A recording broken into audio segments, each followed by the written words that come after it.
Vintage movie night. We're gonna watch some old films. Vintage movies. Vintage movie night. We're gonna watch some old films. Vintage movies. Vintage movies. Vintage movie night. We're gonna watch some old films. Vintage movie night. Vintage movie night. Vintage movie night.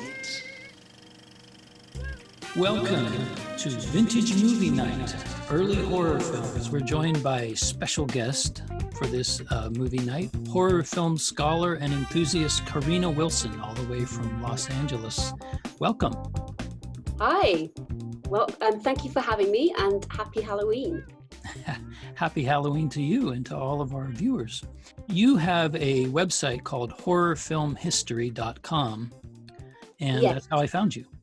Yes, I many years ago, in a different life altogether, I was a teacher and was teaching horror films. This is back in the very early days of the internet, 1999. I think that site originally dates back to some of the material. And then when I gave up teaching, I did not give up horror films. So it's just kept going throughout the years. And when I get some time, I add things to it. I'm always in discussion with people who email me and ask me if I can identify a film they remember seeing once as a child and being terrified by, and I can rarely do that.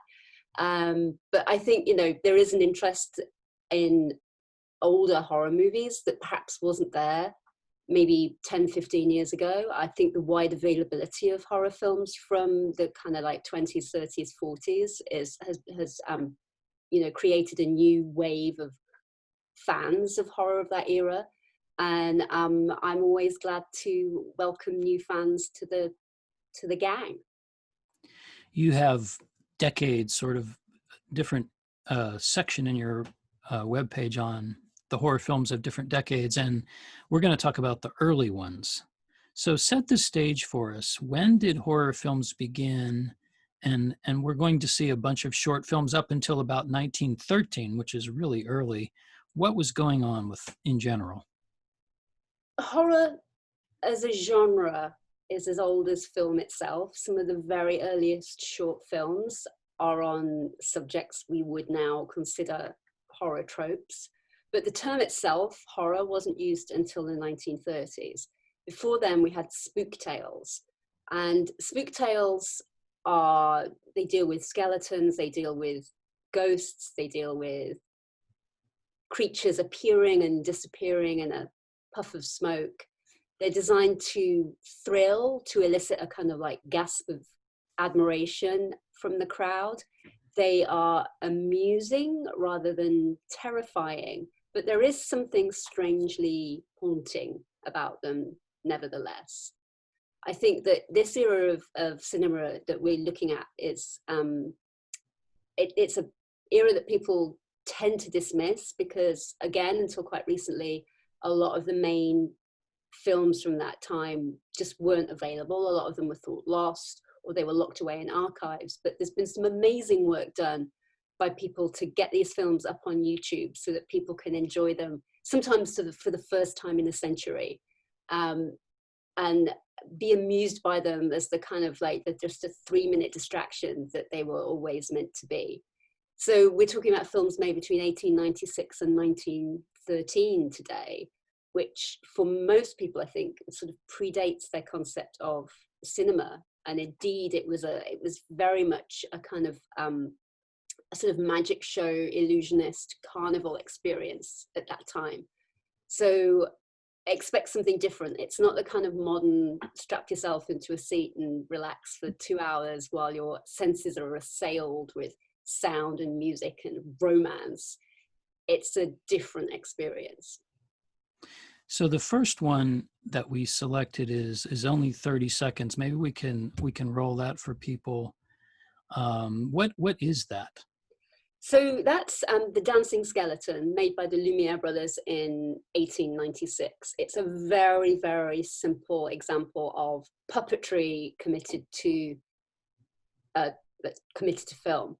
the Lumiere brothers began life as illusionists, and they saw this theatrograph invention that they had as a way of extending their magic show. It was, for them, it was a way of just entertaining the crowds, making money, and these dancing skeletons did that.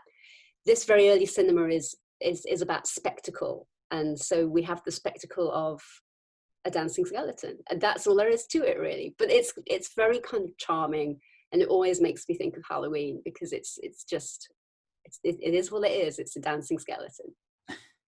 So here's the dancing skeleton.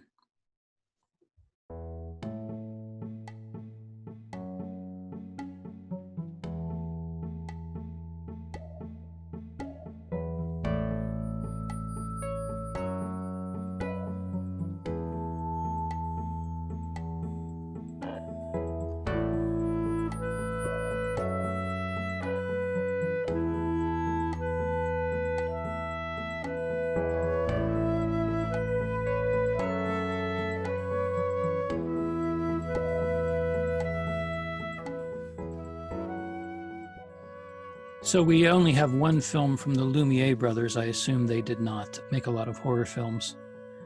But no, I think they would make more money out of their selling equipment and putting on the shows. And they were very into the kind of the documentary side of things, of getting their audience to emit oohs and ahs with simple slices of real life. So our next film is Le Manoir du Diable by Georges Méliès, that was also made in 1896. And the difference between the two of them is quite remarkable. Méliès was also an illusionist, but he was a lot more kind of technically minded, and he immediately saw the potential of this new form to tell a story, to entertain. He was into producing sequences as opposed to a slice of life.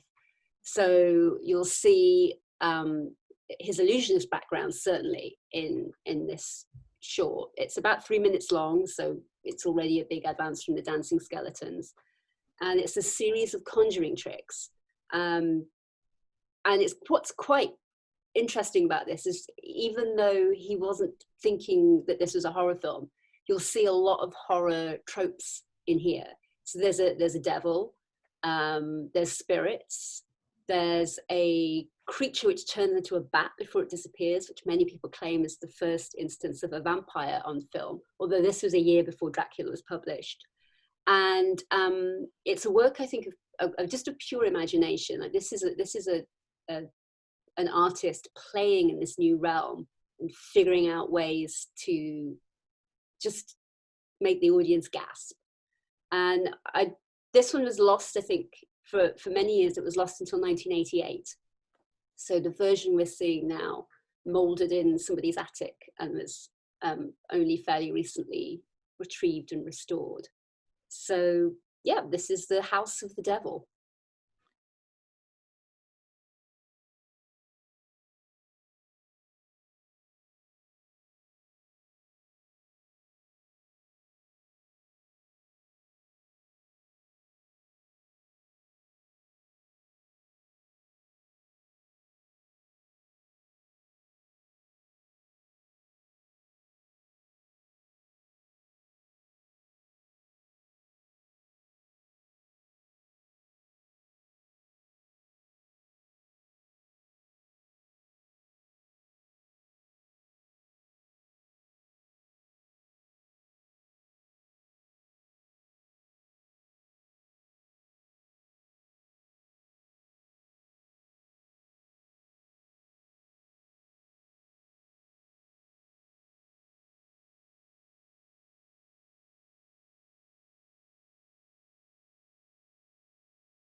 a lot of these films on YouTube have music. Yes. What do you think of, how do you like to watch them? I like to watch them silently because that's kind of how they were made. And I think, particularly for these sort of horror spook tale fragments, there's more of a haunting quality without the music if you let your imagination just run. Although I know that there are various, again, attempts on YouTube where people have put their own compositions. They've recorded their own music and put that against the images. And sometimes that's quite an interesting effect, particularly if you have very contemporary music and you put it against images from 1903, 1904. Mm-hmm. So the next one, which is also by Georges Méliès, who kind of dominated at this point in cinema history. He had a company that you can see behind me, Star Films in Paris. And he kind of set to with great determination and had a studio and had a constant team of people who built sets and performed. And this one is called The Magician's Cavern. It's made in 1901. And it's got slightly more of a narrative than The House of the Devil. You'll see it's set very sort of with a nod to the audience. It's set inside a very elaborately decorated proscenium arch. And if you look at the detail of the proscenium arch, that's quite, you've got the demons on either side, some kind of basilisk hanging from the ceiling and bats and stuff. Like, he knows his horror decor for sure in this. And I think this is a good piece for Halloween because the kind of the movement, the shift between the skeleton and the living woman is a good reminder that, there is a boundary between life and death. And this is the time of year where that boundary is at its most permeable. So if you watch the trick photography as a woman turns into a skeleton and back again, it's a good, I think, a good prompt for Halloween honoring of the dead. And he would have built all of this inside that studio behind you? Yes. So this is The Magician's Cavern, and it's about 3 minutes.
Vintage movie night. We're gonna watch some old films.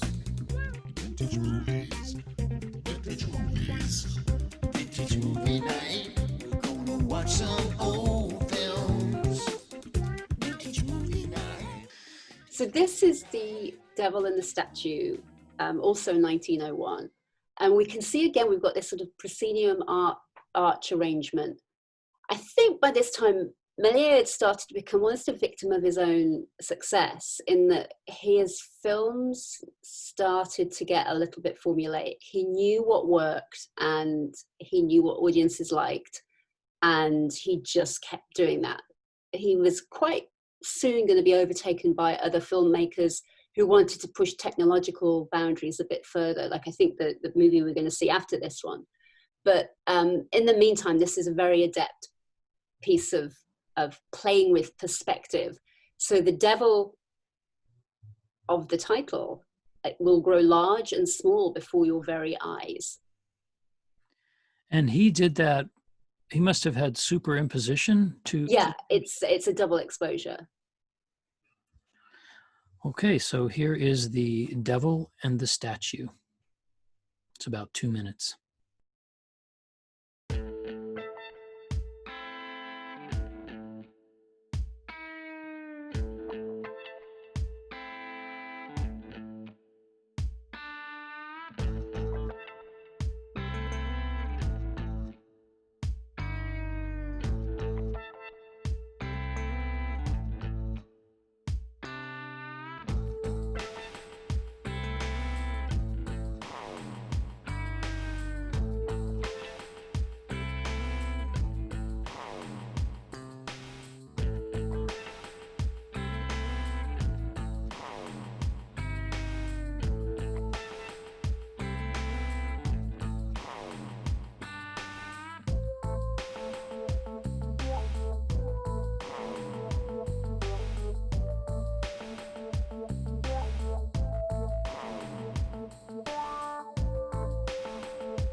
So what would audiences have thought of that? Do you have any idea?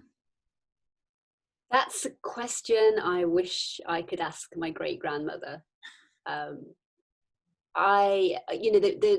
various people have written about the kind of like the first time they saw cinema as this kind of, it was just this sort of ghostly realm that they felt that they were looking into for the first time. But the Victorians and Edwardians were quite sophisticated when it came to looking at photography. This is 50 years into trick photography and spirit photography, and I think people were quite used to seeing, not accepting that they were suspending their disbelief and that their eyes were showing them something that didn't exist. They weren't taking it literally. They were regarding it as an entertaining illusion.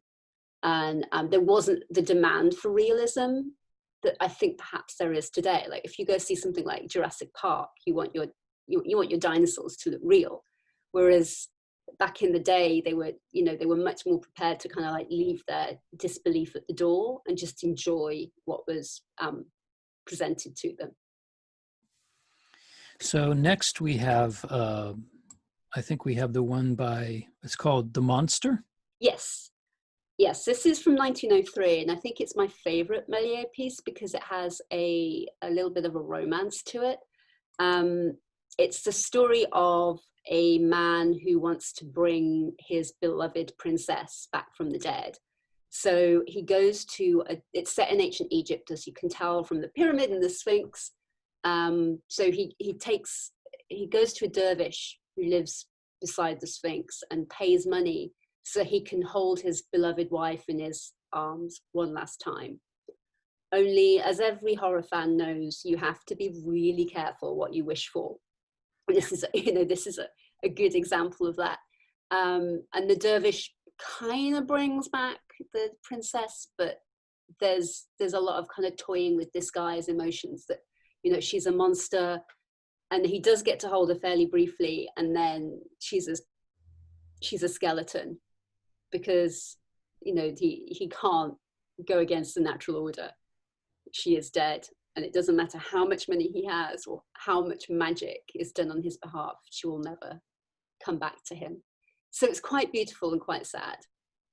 All of that in just 2.5 minutes. Yeah. And so this is from 1903, The Monster.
We have another film from 1903 by a female director. Tell us about the next one.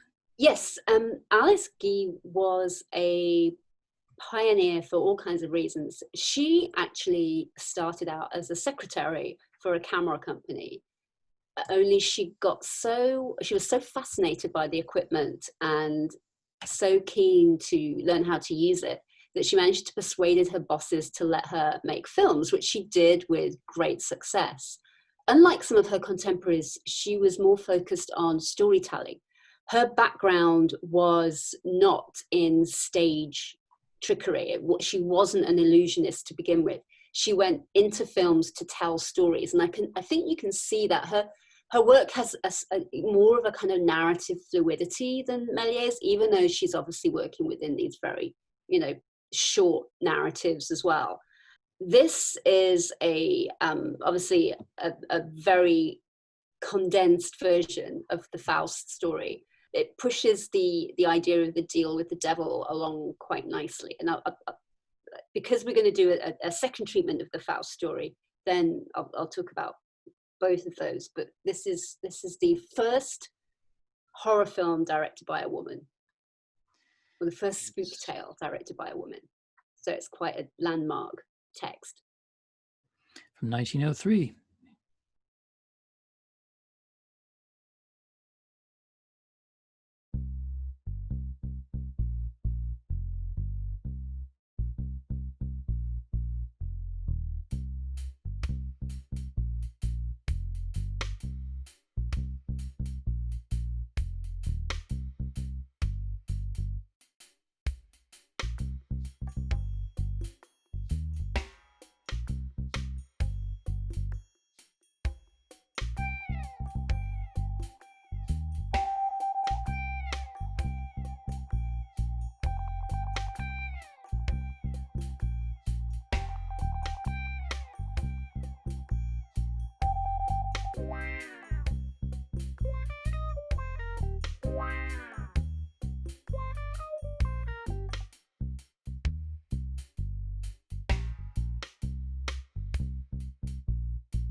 We have two Faust treatments here. I imagine Faust is not as well known now as Faust would have been known in 1903. I think, Faust was a very successful opera from about 1860. And the Faust story was based on lots of, obviously there's the kind of the poem, the Goethe poem, but the Faust story was was drawn on by all kinds of playwrights and poets for hundreds of years. So it's only natural when you have a new medium that when people are looking for a story to tell, then they latched onto this one, because it's a very easy story to tell. Temptation by the devil, a beautiful woman, a man who regrets his mistake, and then a final redemption. It can be done in 2 minutes. So this next one is a little longer, and it's much more elaborate than anything we've seen so far. I think it's fair to say. Yeah, so he goes through a series of rooms. So it's a much longer sequence. It's Méliès again, but it's his take on the Faust story, and it's a much more kind of extended piece. I guess that's what audiences were demanding. They wanted to engage more with the story, and this is a series of different trials. And you'll see, the kind of there's much more elaborate mise en scène. There's more kind of actors in the frame. It's just a lot more layered. So here is the Damnation of Faust.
Watch some old films. Vintage movie night. We're gonna watch some old films. Vintage movies. Vintage movies. Vintage movie night. We're gonna watch some old films. Vintage movie night. Are you seeing that picture? That's Mary Shelley. So our next film is a 1910 treatment of Frankenstein. Tell us about Yes. this. This is quite a leap forward in terms of storytelling and technology. It's an this is our first American-made film from 1910, and it's the Edison Company take on the Frankenstein story. Now, I don't know how many film adaptations there have been of Frankenstein. I would suspect the number possibly runs into three figures, because it's just one of those stories that seems to lend itself to like a filmic telling. This is the first of all those adaptations. They drew on the popularity of the book, which was published in 1818, and also it had been adapted for the stage. And it was a book that was kind of scandalous. There's challenges to the divine in there. There's a man who thinks he can play God.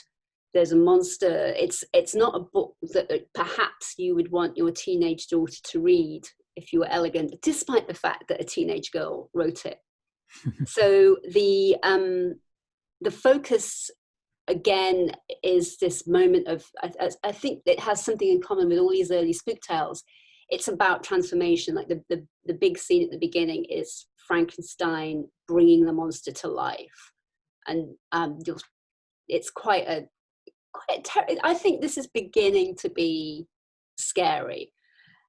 Even though the makers of the movie stressed that they had tried to eliminate all repulsive situations and were merely focusing on the sort of psychological implications of the story.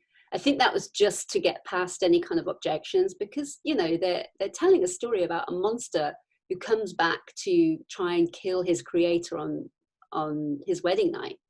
So there's a lot of frisson there. There's a lot of scariness going on in that basic setup, even though when they were publicizing it, they tried to emphasize how tasteful it was and how it didn't go there in terms of the horror.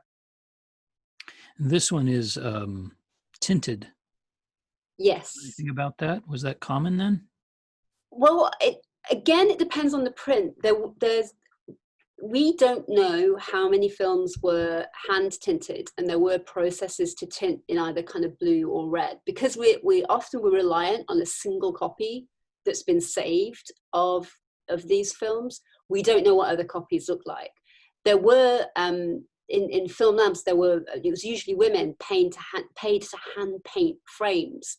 So again, we think of this as being a purely black and white era, but actually there were color experiences available to moviegoers, and particularly the idea of tinting.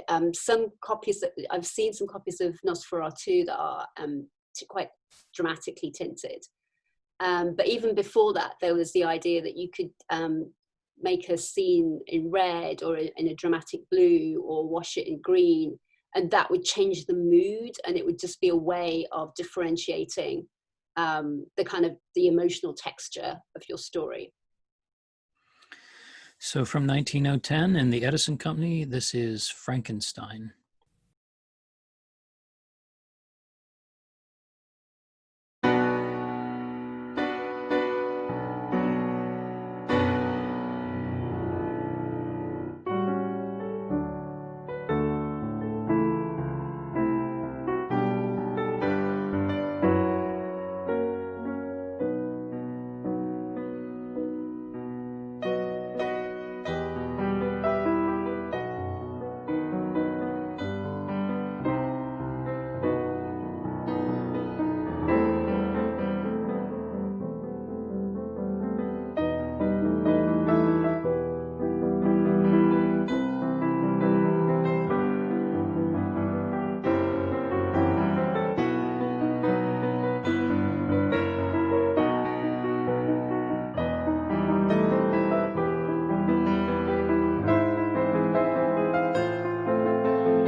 So this is the 1912 version of Dr. Jekyll and Mr. Hyde, which was a very successful novel, I think from 1881, written by Robert Louis Stevenson and then adapted for the stage.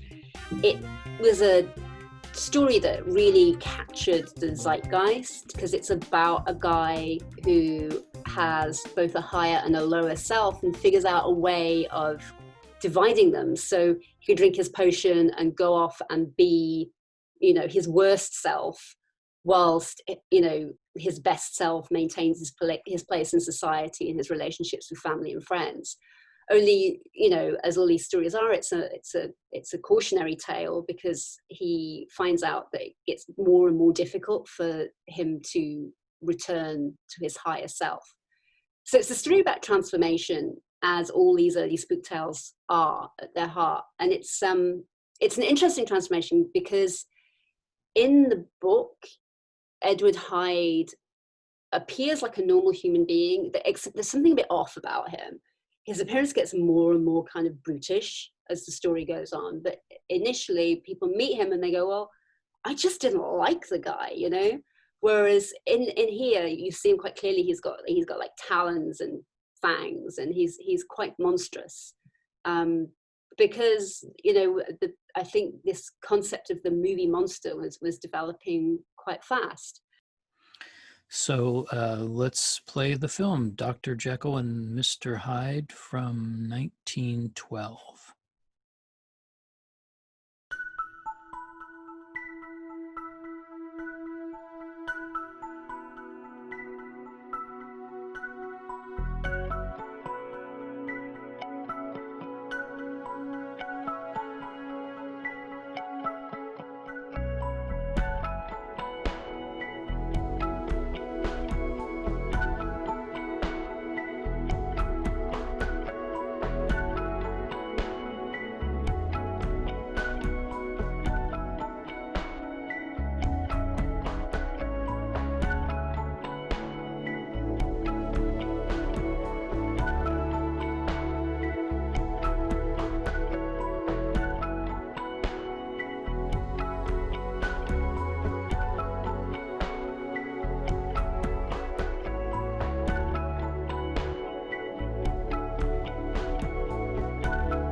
Do you have a favorite horror film era? That's a question you're not allowed to ask, because that's like asking which is my favorite child.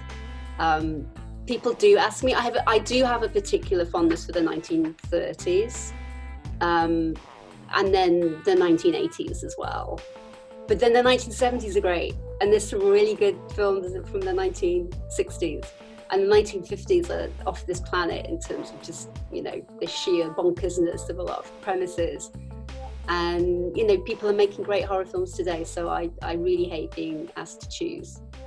But I do have a special soft spot for these early spook tales, because I think that they, without even deliberately doing it, sort of set up expectations and the paradigms. I mean, everything's there in The House of the Devil. Why are you so passionate about horror films? I have always been passionate about horror films, and sometimes you just go with it and don't question it. I like the escapism. I like the way that you can immerse yourself in a story that may or may not bear a resemblance to reality for a couple of hours. And I think, like most horror fans, I'm reassured by the monster usually being defeated by the end. Doesn't always happen, but I do feel that that's the very satisfying, and in these troubled times, kind of comforting aspect of horror films.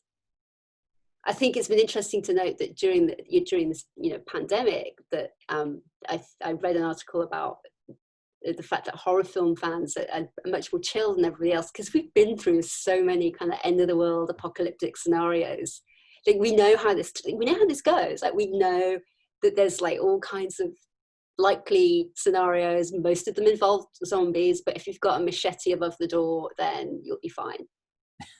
If people watching this want to know more about horror films and Karina Wilson's writing on them, extensive writing on them, you must visit horrorfilmhistory.com, right? Yes, and there's links there. I've published a lot in other places, so yeah, have a look at my website, and you can read about lots of horror films on there, and then other pieces that I've written elsewhere over the years. Well, the people of Takoma Park very much appreciate you taking time out to walk us through these early horror films. Well, it's my pleasure. I like to talk about horror films, so it's always nice to be asked. Happy Halloween. Yes, and to you. It's movie night. We're gonna watch some old films. Vintage movies. Vintage movie night. We're gonna watch some old films. Vintage movies. Vintage movies. Vintage movie night. We're gonna watch some old films. Vintage movie night. Vintage movie night. Vintage movie night.